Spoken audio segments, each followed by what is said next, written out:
តម្លៃរបស់មនុស្សមានពីរគឺតម្លៃខាងក្រៅនិងតម្លៃខាងក្នុង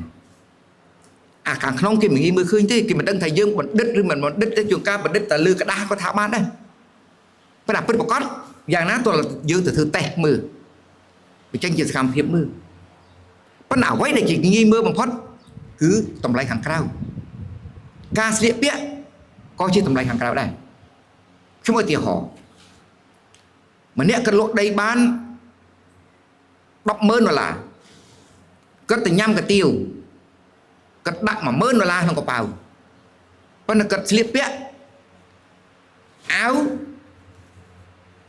ប៊ីចេងផ្ទះត្រវេកអាវយឺតប៊ីចេងផ្ទះត្រវេកអាវយឺតគេទិញប៊ីចេងច្រើននេះគេឲ្យអាវបែបដេស្កលអត់ខ្ញុំឧទាហរណ៍ណាហើយមួយទៀតក៏ស្លៀកអាខោខ្លីទៅមួយទៀតក៏ពាក់ស្បែកជើងប្រភេទប្រឡាប់ទៅទិញញ៉ាំកាទៀវមួយទៀតណោះពាក់សង្ហាដូចលោកបណ្ឌិតចាអាវក្រស៊ីធំរំប៉ុន្តែលុយនៅកប៉ៅមាន$10,000គេដែរ$10,000រៀលមិនចឹងខ្ញុំឧទាហរណ៍ណាខាងក្រៅនេះស្លៀកពាក់ក្រស៊ីក្បាត់កធ្វើធម្មតាទៅចូលហាងកាទៀវមើលគេអត់ស្គាល់ទាំងអស់សួរថាអ្នកបម្រើនៅហាងនោះគេទទួលណាមុនចម្លើយមួយមានលុយ$10,000ដាក់កប៉ៅខោដែរប៉ុន្តែខោគាត់ខោចែវអញ្ចឹងទៅអាវពាក់ប៊ីចេងទល់រួយគាត់ពាក់ស្បែកជើងប្រភេទប្រឡាប់អញ្ចឹងទៅប៉ុន្តែ$10,000ក្នុងកប៉ៅ